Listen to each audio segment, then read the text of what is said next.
Sir வணக்கம், எப்படி இருக்கீங்க சார்? வணக்கம் வெங்கடேஷ், சூப்பரா இருக்கேன். ஓகே சார், இன்னைக்கு கமெண்ட் ஷோ சார். குறிப்பா நீங்க ஒரு புக்கை பத்தி சொல்றேன்னு சொல்லியிருந்தீங்க. ஆமா, அந்த கேள்விக்காக எல்லாரும் ஆவலா இருக்கும் சார். நிச்சயம் சொல்றேன். ஒரு புக் இல்ல, பல புத்தகங்களை பத்தி சொல்றேன். எல்லாமே இலவசமான புத்தகங்கள். கடைசியா சொல்றேன். Super sir. முதல்ல வந்து நம்ம வாசகர்களுடைய கேள்விக்கு போயிடலாம் சார். கோகுல் அப்படிங்கிறவர் கேட்டிருக்காரு சார். சார், நான் எஸ்ஐபி மியூச்சுவல் ஃபண்ட் ஜப்பான்ல இருக்கிறதுல முதலீடு பண்ணலாமா அப்படின்னு கேட்கிறாரு சார். சர்வதேச சந்தைகள்ல முதலீடு செய்யறதுங்கிறது ஒரு விதமான டைவர்சிபிகேஷன் தான். அது S&P 500 இப்ப PPFASல வந்திருக்குது. குறைந்தபட்சம் $5000 முதலீடு பண்ணணும்னு சொல்றாங்க. அது மாதிரி வந்து NASDAQ 100 அவங்க வெளியிட்டு இருக்கிறார்கள். இது மாதிரி பல மியூச்சுவல் ஃபண்ட் வெளியிட்டு இருக்காங்க. எடல்வைஸ்ல இருக்குது, யூரோப் பேஸ்ட் ஃபண்ட் இருக்குது, DSP வேல்யூ ஃபண்ட்னு அவங்க வந்து ஒரு பகுதி வந்து அங்க முதலீடு செய்கிறார்கள். இப்படி எல்லாம் இருக்குது. ஃபண்ட் ஆஃப் ஃபண்ட்ஸா இருக்குது. அந்த மாதிரி ஒரு கேட்கிறாரு. அந்த அடிப்படையில பிரித்து முதலீடு செய்யறதுங்கிறது நல்லது. நம்ம ஒரு அளவுக்கு மேல இந்தியாவில் உள்ள முதலீடுகள் ஒரு சேச்சுரேஷன் பாயிண்ட் ரீச் ஆயிடுச்சு, இதற்கு மேலேயும் என்னிடம் சர்ப்ளஸ் ஃபண்ட்ஸ் இருக்கு, உபரி பணம் இருக்குது அப்படிங்கும் பொழுது நம்ம சர்வதேச சந்தைகளை நோக்கி போறது நல்லது. இல்லைன்னா இந்திய பங்கு சந்தைகளே மிகப்பெரிய அளவுல வாய்ப்பை கொடுத்துக்கிட்டு இருக்குன்னு நான் இன்னமும் நம்புறேன். ஏன்னா இங்க இருக்கக்கூடிய வளர்ச்சிங்கிறது வேறு விதமாக இருக்கும். ஜப்பான்லாம் 30 ஆண்டுகளா பெரிய அளவுல ஒரு அதிவேகமாக வளராத ஒரு பொருளாதாரம். சமீப காலத்துல கொஞ்சம் பாசிட்டிவ் ட்ரெண்ட்ஸ் தெரியுது. அதனாலதான் நீங்க பாத்தீங்கன்னா ஜப்பான் இண்டெக்ஸ் JP 225 பார்த்தா 50,000க்கு கீழே இருந்தது, விறுவிறுன்னு ஏறி 60,000க்கு போனுச்சு இந்த ஒரு மாசத்துல, ஒரு 1.5 மாசத்துல. திரும்ப இப்ப அந்த 60,000 தொட்டது 52, 51,000க்கு வந்துருச்சு. 10-15% வீழ்ச்சியை சந்திச்சிருக்குங்கிறதை பாக்குறோம் ஒரு மாசத்துக்குள்ள. சோ அந்த ஏற்ற இறக்கம்ங்கிறது அங்கேயும் இருக்கும். சோ அந்த அடிப்படையில அவர் செய்யறதுன்னா செய்யலாம். பட் வாய்ப்புகள் இங்கே கொட்டி கிடக்கும் பொழுது, இதை தாண்டி வெளியே போகும் பொழுது அந்த சூழல்களை புரிஞ்சுக்கணும். ஏன்னா வெளிநாட்டு முதலீடுகள் பெரும்பாலுமே வந்து ஃபண்ட் ஆஃப் ஃபண்ட்ஸா தான் இருக்கு. நம்மிடம் நிதியை திரட்டி ஒரு ஃபண்ட், மியூச்சுவல் ஃபண்ட், அந்த மியூச்சுவல் ஃபண்ட் இன்னொரு சில மியூச்சுவல் ஃபண்ட்ஸ்ல முதலீடு செய்கிறார்கள், அவர்கள் பங்குகளில் முதலீடு செய்கிறார்கள். இப்படித்தான் இருக்கு. அதனால கொஞ்சம் கவனமா இருக்கணும். நீங்க அனுபவம் பெற்ற முதலீட்டாளராக இருந்தா IBKR மாதிரி, NSE BSE எல்லாம் இப்ப கிஃப்ட் சிட்டில குஜராத்ல வெளிநாட்டு இதுல அமெரிக்க பங்குச்சந்தையில் முதலீடு செய்வதற்கான வாய்ப்புகளை கொடுக்குறாங்க. அதுல பல பங்குச்சந்தைகளில் முதலீடு செய்ய முடியும் இருக்கு, பண்ணலாம். பட் உங்களுக்கு அதற்கான அனுபவம், அந்த உங்களுடைய முதலீட்டு தொகை கணிசமான அளவு அதிகமா இருக்கணும். ஏன்னா ஒவ்வொரு முறை நீங்க டாலர் இங்கேருந்து மாத்திரப்போம், அதுக்கு ஒரு கட்டணம் கொடுக்கணும், வங்கி கட்டணம் கொடுக்கணும், டாலர் கன்வர்ஷன் ரேட்ல வித்தியாசம் வரும், அப்புறம் தரகு கட்டணம் இருக்கு, இப்படி பல விஷயங்கள் இருக்கிறதுனால சிறு முதலீட்டாளருக்கானதான் நான் இதை கருதல. பெரும்பாலும் வந்து பெரிய முதலீட்டாளர்கள் தான் வெளிநாடுகளை நோக்கி போறதுக்கு ஒரு இதா இருக்கும்னு நினைக்கிறேன். Exceptions will be there. பார்த்த ஒரு ஆலோசனையை பெற்று செய்யறது நல்லது. விஸ்வபாரதி கேட்டிருக்காரு சார். எனக்கு ஹவுசிங் லோன் இருக்கு. நான் கடந்த வந்து 5 ஆண்டுகளாக நான் EMI கட்டியிருக்கேன். அப்படி கட்டியிருந்துமே வந்து பெரிய அளவுல தொகை குறையல. இப்போ எனக்கு அது ஒரு பாரமா இருக்கு. என்கிட்ட இருக்கிற கோல்ட நான் வித்து இந்த ஹவுசிங் லோனை அடைச்சிட்டு திரும்பவும் இந்த SIPO இல்ல கோல்டு சீட்டு மூலமாகவும் நான் கோல்டு வாங்கலாமா? இது சரியா இருக்குமா? எனக்கு அட்வைஸ் பண்ணுங்கன்னு கேட்கிறாரு சார்.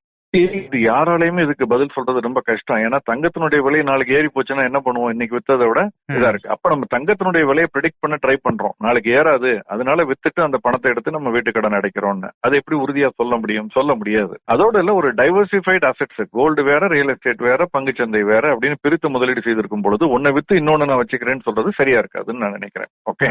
அண்ட் எனிகோ இந்தியாவில பெரும்பாலான நம்முடைய நடுத்தட்டு மக்களுடைய முதலீடு பூரா ஸ்கியூடு டுவர்ட்ஸ் ரியல் எஸ்டேட். பெரும்பாலான முதலீடு ரியல் எஸ்டேட்ல பிளாக் ஆயிடுது. அது போக மிச்சம் இருக்கிறதான் தங்கத்துல போடுறோம். அது போக ரொம்ப மிச்சம் இருந்தா சில பேர் பங்குச்சந்தைக்கு வர்றாங்க. அப்படித்தான் இருக்குது. அதனால என்ன ஆகுதுன்னா, ஒரு பக்கம் நமக்கு ஒரு ஸ்திரத்தன்மை கிடைக்கிறது, வாழ்க்கையில ஒரு நிலைத்தன்மை, ஒரு மன நிம்மதி இருக்கு. ஆனால் பெரிய அளவுல ஏர்ன் பண்ண முடியல, ஈட்ட முடியல. ஏன்னா அந்த உபரி வருமானம், அதிக வருமானம் அப்படின்னு ஆல்பான்னு சொல்லுவோம். அது வந்து எங்க வருதுன்னா வந்து பங்குச்சந்தையில் தான் பெரும்பாலும் வருகிறது. எப்பயாவது ஒரு முறை தங்கத்துல வரும், எப்பயாவது ஒரு ரியல் எஸ்டேட்ல வரும். ரியல் எஸ்டேட் நம்ம விற்க மாட்டோம், தங்கத்தையும் விற்க மாட்டோம், பெரும்பாலும் பங்குச்சந்தையை வித்துருவோம். அதனால பிரித்து முதலீடு செய்யணுங்கிற அடிப்படையில பார்க்கும் பொழுது இது சரியான முடிவா இருக்காதுன்னு என்னுடைய தனிப்பட்ட கருத்து. இன்னொன்னு, அவர் வந்து முதல் 5 வருஷம் கட்டியிருக்கேன், பணம் குறையலைங்கிறாரு. முதல்ல அப்படித்தான். முதல்ல 7, 8, 10 வருடங்களுக்கு வந்து அசல் அட்ஜஸ்ட் ஆகாது, வட்டி தான் பெரும்பாலும் போகும். அந்த EMIல பெரும்பகுதி வட்டிக்கு தான் அட்ஜஸ்ட் பண்ணுவாங்க. அடுத்த பாதியில தான் வந்து கொஞ்சம் கொஞ்சமா அதிகரிச்சு அந்த அசல் பணம் வந்து அட்ஜஸ்ட் ஆகும் அப்படிங்கறத பாக்குறோம். இது வந்து நேச்சுரலாவே அந்த EMIயினுடைய டிசைனே அதுதான். அதனால அதுக்காக நம்ம பண்ணணுங்கிற இது இல்ல. பட் நீங்க வந்து எப்பப்பெல்லாம் உங்களுக்கு ஒரு போனஸோ இல்ல ஏதோ ஒன்று கிடைக்குதோ, ஏன்னா முன்பெல்லாம் வீட்டு கடன் வாங்குறதுல சில அட்வான்டேஜஸ், டாக்ஸ், வரி சலுகை பெரிய அளவுல இருந்தது. இப்ப அதெல்லாம் கிட்டத்தட்ட நியூ ரெஜிம்ல இல்ல அப்படின்னு ஆயிப்போச்சு. ஒண்ணுமே இல்ல. அப்படிங்கும் பொழுது வட்டி விகிதம் அதிகமாக இருக்கும் பொழுது கவனமாக அதை நம்ம ப்ரீபே பண்ணி வெளியே வர்றது பெட்டர். இப்போதைக்கு வட்டி விகிதம் குறைவாகத்தான் இருக்குன்னு நான் நினைக்கிறேன். இவர் எந்த வட்டிக்கு கடன் வாங்கியிருக்காருன்னு தெரியல. ஆனால் வட்டி விகிதம் அதிகரிக்கும் பொழுது நம்ம அதை குறைச்சிக்கிறது நல்லது. போனஸ் வரும் பொழுது, ஏதாவது ஒரு ஒன் டைம் பேமெண்ட் வரும் பொழுது நல்லது தானே தவிர, தங்கத்தை விற்று அடைக்கிறதுங்கிறது ஒரு கான்சியஸ் டெசிஷனா இருக்கணும். நாளைக்கு ஒருவேளை தங்க விலை ஏறிடுச்சுன்னா ஓராண்டுக்குள்ள வந்து 7% வரைக்கும் ஏறிச்சுன்னா பிரச்சனை இல்லை. இப்ப தனிப்பட்ட கருத்து என்னுடையது, நான் அப்படித்தான் எதிர்பார்க்கிறேன். பட் நான் அப்படித்தான் தொடர்ந்து எதிர்பார்த்துக்கிட்டு இருக்கேன் 3 மாசம். ஆனா தங்கம் ஏறிக்கிட்டு இருக்கு. சோ என்னுடைய கணிப்பு போயிருக்கு. அப்ப நான் என்ன பண்ண முடியும்? அப்ப எனக்கு வேற எந்த விதமான ஸ்டேக்கும் இல்ல, நான் வந்து நிம்மதியா இருக்கேன். பட் இவர் வந்து அதை வித்துட்டு இந்த கடன் அடைச்சிட்டு இன்னொரு பக்கம் தங்கத்தினோட விலை ஏறி போச்சுன்னா இவருக்கு அவருடைய மனநிலை எப்படி இருக்கும்? சோ இது ரெண்டுமே வந்து வேற வேற அசெட் கிளாஸ். ரெண்டுலயுமே அவர் முதலீடு செய்வதற்கு எப்படி பண்ணணும்ங்கிறத தான் பார்க்கணுமே தவிர கடனை குறைக்கிறதுக்கு அப்பப்ப வரக்கூடிய பணத்துல இருந்து குறைக்கிறதுக்கு முயற்சிகளை எடுக்கணும். அவ்வளவுதான். சார் ஜெயக்குமார் ஜானகிராமன் கேட்டிருக்காரு, என்னுடைய நண்பர் சுகன்யா சம்ரிதி யோஜனால வந்து இப்போ இன்வெஸ்ட் பண்ணியிருக்காரு. அவருடைய மகளை 21 ஆண்டுகளுக்கு பிறகு பிபிஎஃப்ல இன்வெஸ்ட் பண்ண சொல்லி சொல்றாரு. இது சரியான ஸ்ட்ராட்டஜியா அப்படின்னு கேக்குறாரு சார். அதே மாதிரி பிபிஎஃப்ல இருக்கிற எக்ஸ்டென்ஷன்ஸ் பத்தியும் சொல்ல முடியுமான்னு கேக்குறாரு. இல்ல, பிபிஎஃப் வந்து 18 வயசுக்கு மேலே ஆரம்பிக்கலாம். எதுக்கு 21 வயசு வரைக்கும்? ஓகே, இன்ஃபேக்ட் அதுக்கு முன்னாலே ஆரம்பிக்கலாம். வரி செலவு கிடைக்காது, அவ்வளவுதான். உங்களுக்கு அந்த கிளப்பிங் ப்ரொவிஷன் ஒன்னு இருக்கு, அது அப்ளை ஆகும். இப்போ பிபிஎஃப் ஆரம்பிக்கலாம், ஒன்னும் பிரச்சனை இல்ல. பப்ளிக் ப்ராவிடன்ட் ஃபண்ட்ல ஒரு மிகப்பெரிய சலுகையா எல்லாரும் நினைக்கிறது 80C பெனிஃபிட், 1 லட்சம் ரூபாய் வருஷத்துக்கு டெபாசிட் பண்ணான்னு. ஆனால் நான் அதை ஒரு சலுகையாவே பார்க்கல. அதை தாண்டி நான் பார்க்கக்கூடிய மிக முக்கியமான ஒரு சலுகை என்னன்னா, பிபிஎஃப்ல இன்னைக்கு இருக்கக்கூடிய முதலீடுகள்லயே எக்ஸம்ட் இருக்கக்கூடிய மிக மிக முக்கியமான ஒரு முதலீடு பப்ளிக் ப்ராவிடன்ட் ஃபண்ட். என்ன ட்ரிபிள் எக்ஸம்ட்னா, நீங்க செய்யக்கூடிய முதலீடு செக்ஷன் 80C கீழே வருமான வரி சட்டத்துல 80C கீழே எக்ஸம்டட் 1.5 லட்சம் ரூபாய் வரைக்கும். அதுல வரக்கூடிய வட்டி எக்ஸம்டட். திரும்ப பணத்தை எடுக்கும் பொழுது அந்த முதலீடு தொகை முதல் எல்லாம் சேர்த்து எடுக்கும் பொழுதும் அதுக்கு எந்த விதமான வருமான வரியும் கிடையாது. ஆக எக்ஸம்ட் அப்படி இருக்கக்கூடிய முதலீடுன்னு பாத்தீங்கன்னா இதுதான். இதுல வருஷத்துக்கு 1.5 லட்சம் ரூபாய் போட்டு வரலாம், அதான் லிமிட். ஏன்னா 1 லட்சத்துக்கு மேல போட முடியாது. இன்னைக்கு நீங்க இதை 12ஆக பிரித்து கூட 12,500 12,100 போடலாம். அல்லது ஒரு வருஷம் போடாம ஒரு 500 ரூபாய் மட்டும் போட்டுட்டு போடாம விட்டுறலாம். இந்த வருஷம் 1 லட்சம்னா அடுத்த வருஷம் 1 லட்சம் போடணும்னு கட்டாயம் இல்ல. குறைந்தபட்சம் 500 ரூபாய் போட்டு அந்த அக்கௌண்ட்டை லைவா வச்சுக்கணும். போடலைன்னா பெனால்டி வரும். அதனால குறைந்தபட்ச முதலீடு 500 ரூபாய் ஒரு வருஷம் போட்டுறணும். போட்டுட்டு அப்புறம் உங்களால முடிஞ்சா போடுங்க. ஏப்ரல் மாசம் ஒரு 500 ரூபாய் போட்டுட்டு அந்த வருஷம் முடிஞ்சா போடுங்க, இல்லைன்னா விட்டுருங்க. ஆனால் 1 லட்சத்தையும் போடுறது நல்லது. என்னன்னா, ஒரு 15-20 ஆண்டுகள் நீங்க இந்த 1.5 லட்சம் ரூபாய் போட்டா 15 ஆண்டு நார்மலா அதனுடைய பீரியட். அதுக்கப்புறம் ஒவ்வொரு 5 ஆண்டும் அதை தொடர்ந்து நீங்க வந்து ரினியூ பண்ணிக்கிட்டே போலாம். நீங்க போய் பேங்க்ல சொல்லணும், நான் ரினியூ பண்ண விரும்புறேன்னு சொல்லணும். அடுத்த ஆண்டு உங்களை அலோவ் பண்ணுவாங்க டெபாசிட் பண்றதுக்கு. திரும்ப நீங்க டெபாசிட் பண்ணலாம், பண்ணிட்டே இருக்கலாம் அந்த மாதிரி. ஓகே, சோ 5 ஆண்டுகள் கழித்து நீங்க 15 ஆண்டு முடிந்தவொன்னு போய் நான் 5 ஆண்டு நான் அதை ரினியூ பண்ணணும்னு சொன்னீங்கன்னா அடுத்த ஒரு 20 ஆண்டுக்கு அப்புறம் சொன்னீங்கன்னா 25 ஆண்டு இப்படி ரினியூ பண்ணுவாங்க, அதை எக்ஸ்டெண்ட் பண்ணுவாங்க. நீங்க பண்ணலாம். இதுல மிகப்பெரிய அட்வான்டேஜ் என்னன்னா, நான் வந்து 1.5 லட்சம் ரூபாய் வருஷம் சொல்றேன். நீங்க 10 வருஷம் 15 வருஷம் போட்டீங்கன்னா உங்கள்கிட்ட இருக்கக்கூடியது 22 லட்சம் போட்டிருப்பீங்க. அது ஒரு 30-35 லட்சமா இருக்கலாம், 40 லட்சமா இருக்கலாம், வட்டியை பொறுத்து. அந்த ஒட்டுமொத்த 35 லட்சமோ 40 லட்சமோ ஈட்டக்கூடிய வட்டி முழுவதும் எக்ஸம்டட் ஃப்ரம் இன்கம் டேக்ஸ். உதாரணமாக ஒருத்தர் 30 வயசுல பிபிஎஃப் ஆரம்பிக்கிறாரு, 60 வயசுல அவர் முடிக்கிறாருன்னு வச்சுக்கோங்க. அவர் போட்ட மொத்த டெபாசிட் பாத்தீங்கன்னா வருஷத்துக்கு 1.5 லட்சம்னு எடுத்துக்கிட்டீங்கன்னா ஒரு 45 லட்சம் போட்டிருப்பாரு. குறைஞ்சபட்சம் அது 1 கோடிக்கு மேல இருக்கும். அந்த 1 கோடி அன்னைக்கு தேதிக்கு 8% இருக்குமான்னு தெரியாது, வட்டி கூட குறைச்சிருக்கலாம். உதாரணமாக 7% இருக்குன்னு வச்சுக்கோங்க. அந்த 1 கோடி ஈட்டக்கூடிய வருஷத்துக்கு 7 லட்சம் ரூபாய் வட்டி முழுவதும் வருமானம். நீங்க வந்து உங்களுடைய மத்த வருமானம் 50 லட்சமா இருக்கலாம், 60 லட்சமா இருக்கலாம். அதுக்கு நீங்க வருமான வரி 30% கட்டிட்டு இருப்பீங்க. ஆனால் இந்த வருமானத்திற்கு 0. அதனால இது வந்து இதை நிறைய பேர் மறந்துடுறாங்க. எல்லாரும் அந்த 80C 1 லட்சம் நான் வேற இன்சூரன்ஸ் போட்டேன் சார், நான் நியூ ரெஜிம் போயிட்டேன் சார் அப்படின்னு பிபிஎஃப் போடுறது இல்ல. நீங்க நியூ ரெஜிம்ல இருந்தாலும் கூட நீங்க வந்து உங்கள்ட்ட உபரி சேமிப்பு இருக்குன்னா பிக்ஸட் டெபாசிட்ல போடுறதை விட பிபிஎஃப்ல போடுறது பெட்டர். அந்த 1.5 லட்சத்தை ஏன்னா பிக்ஸட் டெபாசிட்ல போட்டு நீங்க வரி வந்ததுன்னா நீங்க ஏற்கனவே 30% டாக்ஸ் பிராக்கெட்ல இருக்கீங்க உங்க சம்பளத்துக்கு அப்படின்னு நினைச்சீங்கன்னா, அல்லது வீட்டு வாடகை வருதுன்னா இதுக்கும் 30% வரும். இந்த 1.5 லட்சம் நீங்க பிக்ஸட் டெபாசிட் போட்டிருக்கீங்கல்ல, அதுக்கு வரக்கூடிய வட்டிக்கு 30% வருமான வரி வரும்.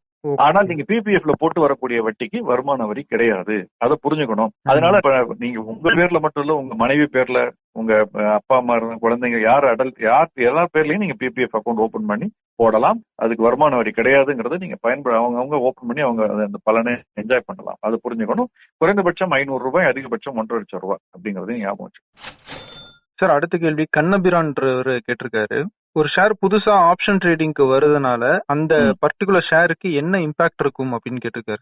நிச்சயமா ஒரு இம்பாக்ட் இருக்கிறத கடந்த காலங்கள்ல பார்த்திருக்கோம். ஃபியூச்சர்ஸ் அண்ட் ஆப்ஷன்ஸ்ல அந்த பங்கை நுழைக்கிறாங்க அப்படின்னா அதனுடைய லிக்விடிட்டி அதிகமா இருந்தா தான் அது முதல்ல உள்ள கொண்டு வருவாங்க. அதனுடைய இம்பாக்ட் காஸ்ட்னு சொல்லுவோம். விற்கும் விலைக்கும் வாங்கும் விலைக்கும் இடையில உள்ள தூரம் குறைவாக இருக்க வேண்டும், 0.5% கீழே இருக்கணும், அதுல அதிக லிக்விடிட்டி இருக்கணும், அப்படிங்கிற பல பேராமீட்டர்ஸ் பார்த்து தான் உள்ள கொண்டு வர்றாங்க. அப்ப அது ஒரு கிட்டத்தட்ட ஒரு சர்டிபிகேஷன் மாதிரி. ஆக்சுவலா சர்டிபிகேஷன் இல்ல, அந்த நிறுவனத்தினுடைய செயல்பாடுகள் குறித்த சர்டிபிகேஷன் எதுவும் கிடையாது. அந்த நிறுவனத்துடைய பங்கினுடைய செயல்பாடை பற்றி வேணா சொல்லலாம் அப்படின்னு எடுத்துக்கலாம். அதை வச்சு அது உள்ள கொண்டு வருதுங்கிறப்ப அது ஒரு ஜெனரலா பாசிட்டிவா பார்க்கப்படும். பெரும்பாலான நேரங்களில் அந்த பங்கினுடைய விலை அதிகரிச்சிருக்கிறது நம்ம பார்த்திருக்கோம். இதற்கு நேர்மாறாகவும் சில சமயங்கள்ல நடந்திருக்கு. ஏன்னா கேஷ் மார்க்கெட்ல நீங்க கையில இருந்தா தான் அந்த பங்கை விற்க முடியும், டெலிவரி பேஸ்டா. அதை அன்னைக்கு வித்துட்டு ஷார்ட் கவர் பண்றது வேற, பட் லாங் டேர்மா விற்க முடியாது, லாங் டேர்மா வாங்கத்தான் முடியும். ஆனால் டெரிவேட்டிவ்ஸ் மார்க்கெட்ல நீங்க லாங் டேர்மா வாங்குறது மட்டும் இல்ல, லாங் டேர்மா விற்கவும் முடியும். இன்னைக்கு வித்துட்டு 5 நாள் கழிச்சு கவர் பண்ணலாம், இன்னைக்கு வித்துட்டு 6 நாள், 1 வாரம், 10 நாள், 15 நாள், இல்ல 2 மாசம் கழிச்சு கூட கவர் பண்ணலாம். நீங்க 3 மாசம் கூட கழிச்சு கூட கவர் பண்ணலாம், 2.5 மாசத்துக்கு பிறகு, 3 மாசத்துக்குள்ள, அந்த கான்ட்ராக்ட பொறுத்து. அப்ப விற்பவர்கள் அதிகமாகவும் அங்க வர முடியும் அந்த சந்தையில, ஃபியூச்சர்ஸ் மார்க்கெட்ல. கேஷ் மார்க்கெட்ல விற்பவர்கள் கையில இருந்தா தான் விற்க முடியும், இல்லைன்னா வித்ததை அன்னைக்கு ஈவினிங்குள்ள கவர் பண்ணி ஆகணும் ஸ்பாட் மார்க்கெட்ல. அதனால வாங்குறவர்கள் தான் பொதுவா அதிகமா இருப்பாங்க பல நாட்கள்ல. விற்கிறவங்க வந்தா கையில பங்கு வச்சிருக்கவங்க மட்டும் தான் விற்க வருவாங்க, இல்லாதவங்க விற்க வர மாட்டாங்க. ஆனால் ஃபியூச்சர்ஸ் மார்க்கெட்ல கையில் பங்கு இல்லாதவர்களும் விற்க வருவார்கள்ங்கிறதுனால சில நேரங்களில் ரொம்ப அதிக விலை உள்ள பங்கா இருந்ததுன்னா கேஷ் மார்க்கெட்ல இங்க விற்பனைக்கு விலை குறையறதையும் நான் சில சமயங்கள்ல பார்த்திருக்கேன். ஃபியூச்சர்ஸ் மார்க்கெட்ல வரும்போதுனால பெரும்பாலான நேரங்கள்ல கடந்த காலங்களில் ஏறி இருக்கு, எப்போதும் ஏறும் நம்ம எடுத்துக்க முடியாது, இறங்குறதும் நடந்திருக்குங்கிறது நம்ம புரிஞ்சுக்கணும். சார், இப்போ நம்ம ஆவலுடன் எதிர்பார்த்த அந்த செக்ஷனுக்கு வந்துட்டோம் சார். புத்தக பரிந்துரை சார், என்ன புத்தகம் தமிழ்ல பரிந்துரைக்கிறீங்க? நிறைய புத்தகங்கள் சொல்லலாம். தமிழ்ல புத்தகங்கள் கேட்டிருக்காங்க, நம்ம முன்பே சொல்லியிருக்கோம். விகடன் பதிப்பகத்துல நல்ல புத்தகங்கள், நிறைய புத்தகங்கள். நானும் என்னுடைய நண்பர் புகழேந்தி எழுதின புத்தகங்கள் கூட கொஞ்சம் லிட்டில் அவுடேட்டடா இருக்கலாம், ஆனா நெடு நாட்கள் ஆகிவிட்டது. நானும் என்னுடைய நம்ம நாணய விகடன்ல ஆசிரியரா இருந்த சரவணன் எழுதின மியூச்சுவல் ஃபண்ட் பத்தி எழுதியிருக்கோம்.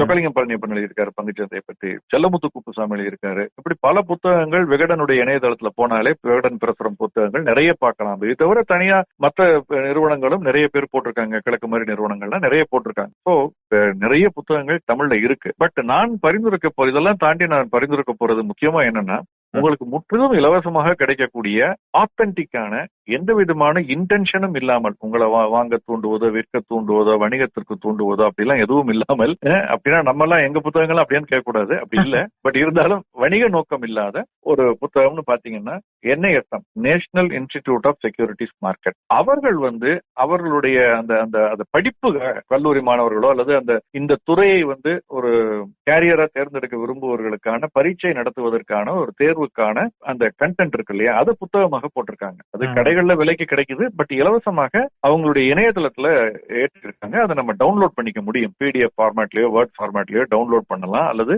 வியூ பண்ணலாம். அந்த லிங்கை நம்ம ஷேர் பண்ணுவோம். அதுல கிட்டத்தட்ட ஒரு 30க்கும் மேற்பட்ட புத்தகங்கள் இருக்கு.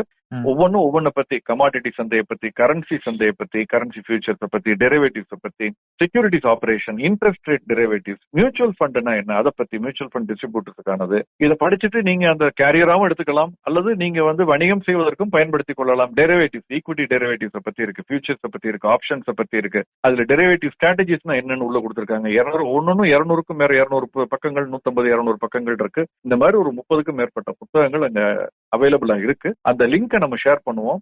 அது ஆங்கிலத்துல தான் இப்ப இருக்கு, தமிழ்ல வேற ஏதாவது இருந்ததுன்னு நான் சொல்றேன். டெரிவேட்டிவ்ஸ் பத்தி நாங்க எழுதியிருக்கோம், புதிரா புதையலான்னு விகடன் பப்ளிகேஷன்ஸ்ல போட்டிருக்கோம். அது சாஃப்ட் காப்பி மட்டும் தான் கிடைக்கும்னு நினைக்கிறேன், செக் பண்ணி பார்க்கட்டும். பட் ஆங்கிலத்துல இந்த புத்தகங்கள் எல்லாமே எளிமையான மொழியில கொடுக்கப்பட்டிருக்கு, எல்லோரும் படிக்கக்கூடிய வகையில எளிமையான மொழியில தான் கொடுக்கப்பட்டிருக்கு. இதைத்தான் நான் கொஞ்சம் தைரியமா அதை பரிந்துரை செய்யலாம். இதுல எந்த விதமான வணிக நோக்கம் இல்லை அப்படிங்கிறதுனால. Super sir. இந்த லிங்கையும் நமக்கு ஆடியன்ஸ்க்கு கமெண்ட்ஸ்ல கொடுத்துடலாம் சார், நிச்சயமா ஷேர் பண்ணுவோம். ஓகே சார், ரொம்ப நன்றி சார். நிறைய கேள்விகளுக்கு பதில் சொல்லியிருக்கீங்க. மீண்டும் நம்ம திங்கட்கிழமை சந்திப்போம் சார். நன்றி. நன்றி சார்.